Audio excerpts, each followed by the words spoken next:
Hi there, and welcome to the Everyday Millionaire Mindset Matters podcast. Stephanie, welcome. Hey, hon. So, a quick ask of our listeners, please like, share, comment on our Facebook page or YouTube, whatever you're happening to listen it on. So, away we go. Got some things to talk about.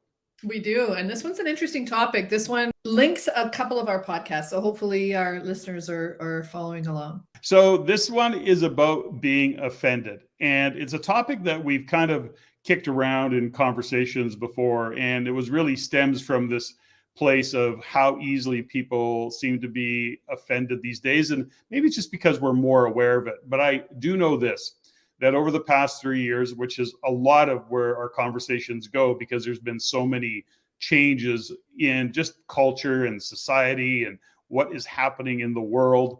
And I noticed the other day I was on stage, I was talking to a group of real estate investors and realtors as well. But I found myself having to be guarded on stage of what I said. So it is difficult, I find, that we have to be really aware that, are we using pronouns? Are we talking and saying, I even get stuck going, okay, do I refer to a group of women as ladies, or are they a group of women? I've learned that never call them girls, but there's a whole he, she, I don't even know what all the pronouns are. There's a lot. There's a lot. And I guess my point is that I found on stage that I was all of a sudden being guarded, and it really kind of got in my way a little bit. Now, I didn't trip over it, but I know that my brain was activated while speaking, and it went down a path that I wouldn't normally, because I don't want to offend people. But I don't know what offends people anymore, and I'm sure that I'm not the only one in that spot. Now, I'm just an old guy that's trying to figure stuff out. But at the end of the day, what's your thoughts? Well, to be fair, I mean, it's been around for a long time in the last little while, and getting on stage and saying, "Good evening, ladies and gentlemen," could potentially offend people. And I think if we bring it to their attention or bring it to the attention that my intention is to never offend. I'm going to speak my truth. I'm going to speak what I need to come here to talk about. So hopefully you will be inspired to do something maybe you wouldn't have done before you heard me speak. But if you're going to leave the room or be offended because I said, "Hello, ladies and gentlemen," then I'm not the speaker for you. So I think what I would like to get out of today is the conversation around, where are we responsible in the receiving of the information? Where are we responsible to let people know that we are offended or not offended? And can we come in with a presupposition, especially after all of what's gone on in the last 3 years, watching social media, watching people just tear each other to shreds because somebody offended them and called them the wrong name. Like, there's words right now, regenderized, or all these, there's words right now. Totally, I'm out of touch. I guess the thing around it is that when we get into the world of phrase, "I'm offended," we don't know sometimes that we're offending people. There is another side to this that, in the context of Mindset Matters, is really elevating to come to a place where, why are you offended? Are you offended? What offends you these days? And, what we've come to realize in all of this, and even prior to all of the changes that have happened, is, where people would easily get offended by certain things. Now, if you live into an ideology or ideology, I'm not even sure how to pronounce that word. I hope I don't offend anybody. Joking. But the point is that if you live into that ideology, then you could be, or a ideology, then it's probably easier to offend you than if you don't kind of have that same ideology. What's your thoughts? Well, I think right off the top, I think with this conversation, I think we are going to potentially offend people. Because if we are talking about being offended or being offensive, then we're going to have to dig into some topics that maybe aren't going to be super comfortable. So we bring in the conversation of self-awareness. Like, do I know myself? What offends me? And if I know where somebody is coming from and their intention, do I then give them the benefit of the doubt initially? Or do I get my back up right away and fight? We're so conditioned right now to take sides and to be on the defensive, so that immediately we go on the offensive if somebody's hurt us or pissed us off or said something, even inadvertently. And that's really what I'd like to dig into today. When it's inadvertent, somebody doesn't know they've done it. Where's the grace? Where's the moment of saying, you know what, all this is quite new. We only now just have to put our pronouns on our signatures. So in this case, I apologize. And then have the apology or that conversation be respected. Well, there's something that has to, let's link back to, a recent Mindset Matters podcast that we did was around the 4 agreements. And in the 4 agreements is don't take things personally. Take nothing personally. Take nothing personally. That's part of the 4 agreements. You're right. So the point is this: if we take nothing personally, it's very difficult to be offended. Now, the question here is, what's the point of all this? For me, it's really looking at where do we have energy leaks? Where are we put out by somebody, a friend, a non-friend, an acquaintance, somebody walking down the street? I can be offended, for example, and I don't know, I don't think I get offended that easily. I'm hard to offend because I just don't take stuff personally. And quite frankly, your opinion of me doesn't really matter so much. So it's hard for me to feel offended. Like it's an interesting word when you really start to unpack it. Well, when you think about it too, to your point is that you've also done a lot of personal work. I've done enough personal work to know that if I'm being offended, there's something in me that's being triggered, something in me that I haven't looked at. So if I'm upset or if I'm offended by something you've said or something that somebody else has said or done, I need to look at myself first and go, okay, where am I not 100% aware of my blind spot or why this is offending me? Because the truth is, in the world of psychology, I don't want to unpack that too much, but there's something called transference. And if we're being triggered or we're pissed off at someone, I remember when I first started speaking and coaching, I would walk into a room and I knew that I would piss off at least 50% of the people simply because I walked in the room. And I didn't understand back then about transference, about offending people just with my energy and how I was occurring. If I was coming across too confident, then they thought I was arrogant. If I was coming across really humble, they thought I was, fake, meek. So there was things that I didn't understand that was going on for people. And as I started to ask questions, say, okay, what is it about me that offends you? And, at the time, people couldn't identify it. There was just a feeling. They just didn't like me. And I'm like, okay, that's interesting. And, for you, your likability factor is way higher than mine. And when you walk into a room, most people feel really grounded and really safe until you got the feedback that one time is that you were curt and abrupt. But in my experience, you're not curt and abrupt. So what is it? If we step back for a second and go, maybe this is a thing for a lot of people, especially if you're putting yourself out there to be judged, like we do with this podcast, or we do in the world of business, on stage, on the world-class sports arena field. We're putting ourselves out there and we're going to be judged. If I take that judgment and get offended by it, what happens is that I don't grow. I don't find out what I'm needing to learn, and it gets in the way of me living my best life. It's an excuse. And I call that when you're looking at yourself so intently and you're so all into what it is that you need and you feel, I call that navel gazing. And when I find myself navel gazing, I know I'm not moving my life forward. So let's kind of dig a little bit deeper in this. Now, is my sense of it, what I seem to be seeing on social media I'm not surrounded by people that get offended. So I can't say that they're confident in what they're doing. And they have a higher purpose, maybe. They have a bigger purpose than worried about what people think about what they're wearing. So the question is, are you noticing that you're being offended because you have a particular idealism around something and you're finding things offensive? Maybe not. We talk often about just how divisive and polarizing we find this kind of emerging society that we're living into, given what's happening politically on the geopolitical macro scale. We're hearing more east, west. That divisiveness continues to happen on a big, big scale.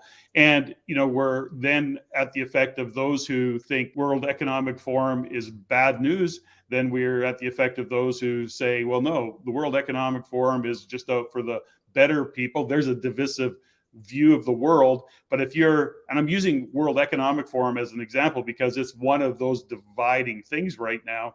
And there's people that think it's a conspiracy theory. So then you get that third. How dare you talk about the World Economic Forum? That's a conspiracy theory. Well, exactly. So if we elevate, if the name of our game is to elevate ourselves, to be above that minutia or that clutter, that vibration of energy leak. Then we have to have an awareness around it that is really asking ourselves, if you're feeling offended, what about it is offending you and why does it matter? What is it? Like, I could look at politics, and I certainly don't make it a secret that I think our federal government is incompetent. And I say that publicly on a regular basis. It infuriates me. But the point is that am I being offended, or am I just pissed off because I don't believe that our politicians who are elected officials are representing me or representing our country in the best interest of the people of the country? That becomes a big debate, I guess. But am I offended, or am I just annoyed or really infuriated by that? So if I'm infuriated by something, am I being offended? I don't know the answer to that question, to be honest with you. I'd like to let's unpack that a little bit, because I can see you get right. They call it fired up Francie. You're so much fun when you get fired up, because what it is also stirs up the emotionality, but you don't come at it in a way that is offensive. And I think when I hear you react to certain things that go against your values or go against, like if I hear Trudeau say, "I speak for all Canadians" one more time, I am, because he does not speak for me. No, he sure doesn't. And that, talking about public health. Well, you know what? That offends me, because there is no public health without individual health. So what they're doing is they're whitewashing things and then creating this divisiveness, so that if I do say something, the person that I'm speaking to, if they disagree, here's the thing, or they don't have the same information I have and I don't have the same information they have, then they can be, that offensiveness is what creates the polarity. And that's what I believe is being really supported, and the fuels being thrown on the fire to separate us around that. So I am offended, and I'm offended by this, and I'm offended by your hair, and I'm offended that you cut me off, and I'm offended by you didn't use my pronoun, and I'm offended. Okay, great. Go be offended. But to your point, you having an opinion or being pissed off by the political climate and it not, understandable right now, every single country in the world is socialist. Our countries are not designed to have people live their best lives. It's about being your best mediocre life.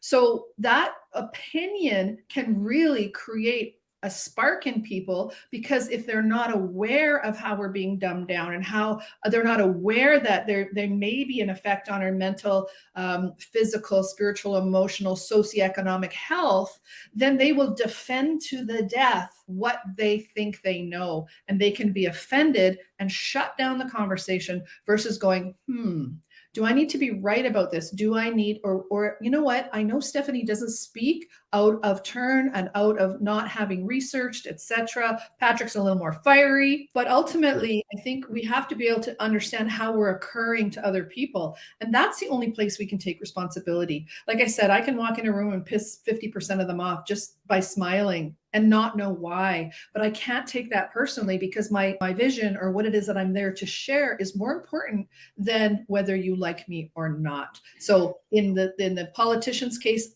ultimately, they don't care if we like them either. Well, I think it goes back to one fundamental that we continue to have this kind of conversation, which is values-based conversation always. So in other words, if we're living our values and the people around us are living values, where we get offended is when people don't live our values, and we make others wrong for that. So this is the fundamental challenge. Now, you and I, we don't get offended easily. Having said that, part of that is because we're aware of where emotionally we're connected or disconnected. We're aware of what others are saying, and realizing, of course, that if I don't take that personally, it has no power over me. I'm not giving it any energy. And the fundamental is that we have our values. We try and be as authentic as we know how to be, or I think that's about all we can do, is live our values. But ultimately, there are those individuals that they don't have that same level of awareness. So they can get really kind of, I'll use the term, fired up. They could be in a charge because we've said or done something that isn't in their values. Or they disagree with for whatever reason. They may not know it's a values-based conversation. No, they rarely do. People rarely understand values. I mean, we've done this work long enough and researched it long enough to understand that very few people even are aware of their values. They have some vague understanding at it at the highest level. But I think we continue to do this work, this body of work around understanding our values and learning about our values and living into our values and being authentic. But most people aren't having that conversation. It's why or when they're we're conflating it with their ethics or their morals or what society is saying is right. Like if we look at what society is saying is right now in the late 2020s, early 2020s, compared to what it was in the 50s, 60s, 70s, the values have completely changed, and the morality and the hierarchy of how people have lived their lives maybe hasn't evolved either. So when you're comparing values to morals and ethics, I think that's what also can create that divisiveness and that whole I'm offended. You just said something and that offends my religion, or that offends how I was raised, or you are offending me because ... And that's always where the confusion lies with many, is the difference between values and morals, and we become aware of is that if we're not living into somebody else's values, generally they're not going to like us, they're not going to agree with us, and ultimately they're easy to offend. And we don't necessarily know that because we don't understand their values. We're being as authentic as we can, like I say. So in example, if we're coaching, if we're speaking, we're living into our values, we're speaking into our values. And some people are going to go, no, I disagree. Some people don't mind what our liberal government is doing. I do. We're not going to agree. That's a political disagreement, but it's also a values-based disagreement. If you're having a conversation over a dinner party and somebody brings up, their benefits, or what they think is going well with the liberal government, you're not offended by it. You want to hear more. And I think that's the key, is that we have levels of being offended. Like, do you want to get fired up and disagree? Sure. But, human nature doesn't always have to just be react. We talked about reaction and responsive. If we're just going to react and be aggressive with somebody at a dinner party, then of course, I would give them full props for being offended. But I think what I'd like to invite people to do, if they're still listening to us on this podcast, is notice where you are being offended. And if we don't have a psychology background, and we're not allowed to talk about things that we're not educated in, but we're smart, we have intuition, people know how to read. We know that there's more out there that's going on. And if you are only hearing one side of an argument and you're offended by somebody even having a slightly different view of the world, that's about you. And that's what I'm not seeing right now out in the public and in social media. If I have an opinion that's against something that I saw on social media, or, I don't watch television, and when I do, I just want to cry, but I just scroll past it, or I delete. I don't have this need to destroy or disseminate or attack somebody that has a different view of the world. If I want to sit with it, let it marinate, go, whatever, or I just swipe it, I get rid of it. So what's the message here in terms of somebody listening to us have this conversation, talking about how do we avoid being offended? How do we not offend somebody? How do we walk this path and walk this line? Do we start to say, I can't help it. If I offend you, I'm sorry, you got work to do. I'm not intentionally trying to offend you. You're obviously at a place that you have an ideology around something that you're passionate about, and that you believe everybody needs to live into that passion or into that value. So what's the message here? Do we draw our audience's attention to how they are responding? They can only take responsibility for themselves. They can only be accountable for how they react. And so if we're walking around in a space where we're constantly annoyed, pissed off, offended, that's a huge energy leak. It is. And to your point, I think it's really important is that how we perceive other people. If we believe people are intentionally trying to offend us, then basically we are making decisions based on not being offended, or making decisions on the fact that we were offended. So look at where it stops in the body around vibrational energy. And I think, in our shift program and in Mindset Matters, we talk a lot about energy and energy leaks, and what raises the vibration of energy and draws what we want towards us in our life, and what lowers it. And I think being offended can also lead to so many negative consequences, because let's say I inadvertently offend somebody. They don't tell me. And then I don't know why they're not talking to me. I don't understand. So it creates even more confusion, even more divisiveness. So what I would like people to consider is if they are being offended, first of all, take responsibility. Why am I being offended? Is it triggering something from my childhood? Did I have some sort of trauma that I haven't dealt with? Am I believing a certain narrative and I'm being challenged on that narrative? Am I afraid to be wrong? Or do I need to be a right fighter? That's the other podcast we did recently, is that do you have a high need to be right? And if you do, that's great. Find the knowledge, get the data, do what you need to do to support your opinion. But if you're fighting to be right just to be right because that's what you believe and you want others to believe and you're going to slap, then there's the opening. There's the opportunity to take personal responsibility and look at your own self. And are you able to engage in critical thinking? Do you have the skill of reflection? If somebody has been offensive to you, whether in their speech or in how they've acted to you, is there something going on for that person? And that's the whole other, conversation is we never, ever, ever, ever, ever 5 times know what's going on for someone else. And in really trying times, I think that we're in right now, people are being challenged and tested, and there's a lot of hurt and a lot of anger and a lot of sadness and fear. And I truly believe being offended is rooted in fear. So I would invite people to look at, what are you afraid of? And if you're angry, that's also rooted in fear. What are you afraid of? Loss, not being seen, not being heard, change.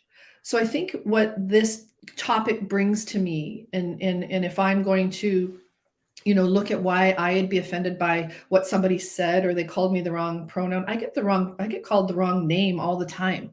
I'm not offended by that. I'm not, I don't care. People's perception and how they want to view me is their choice. What I have a problem with is when people are demanding that I speak into their verbiage. I speak into what they believe to be true if I don't agree with it. And that's where I think, if anywhere, that's where I would take a stand. I don't know if I'd be offended, but I would look at it and see, okay, well, how can I still have a relationship in this weird world? Or do I just want to move on and surround myself with people of like mind? Well, I don't think it's just that either, right? Because I agree with you, but I think there's also another side of it, because you and I, over the years, we've known people and former friends, it's weird how that happens, that have the standard of whatever standard they hold others to. So it could be, it could be as simple as the way somebody, the way the mail person delivers mail. It could be the way an Amazon driver backs up the truck. Like, it gets so petty, but they can get literally fired up about that. And it is about a standard of performance, or a standard that nobody else is aware of but them, that offends them. And it really is quite interesting to note that it's not just about the people you're surrounded with, it's about what you see going on in your day-to-day life that you can find offensive.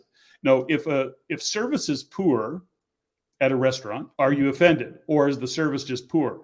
If the service is bad, it's not about me. It's maybe Understood. just bad service. But what I'm saying is that what is the offending part? Is it because the service was poor and the server ignored you or didn't live up to a standard that you have? I think all of it is a mental game. There's another side of this that is, I think, needs to be pointed out as well, is if you're being offended by somebody in a conversation, or you're finding an individual offensive, you're looking at it through a set of filters. So you're actually not hearing a certain, I guess, message that somebody might be trying to get through. These are all things to what you said earlier. This all points back to what you said earlier, so it goes back to what you said earlier, which is around reflection and really thinking about what is offending you. Where is the charge in your body? Where is the, I guess, dis-ease, that you're feeling because of something that is going on, an individual, somebody who you find offensive, that, I don't know, maybe you have to be in that world. Maybe it's somebody you work with, maybe somebody at the office, maybe it's your boss, who knows, that you find that individual offensive. It's like somebody who walks by with body odor, or and somebody finds that offensive. So these are all things that are just interesting, I guess, when we unpack the whole conversation about being offended, and just how fragile many seem to be these days in regards to being offended, stating offended, reacting to being offended. You follow what I'm saying? It's an interesting kind of dynamic that we get to in all that. I love that. I mean, I'd like to maybe unpack this a little bit more on another podcast, but I think for this one, what you really say just right now is, it brings it home, is that notice how, if I'm feeling offended, am I actually feeling deeply hurt, or I'm upset or something? Because I also know on the other side that we also know people who will manipulate situations so that they are impressing people, or they're not showing who they truly are because they know that who they truly are, isn't authentic or is a little bit manipulative. So we have to also be aware that if we're offended, if we look underneath it, is it because somebody's not being truthful? Is it because they're not being authentic?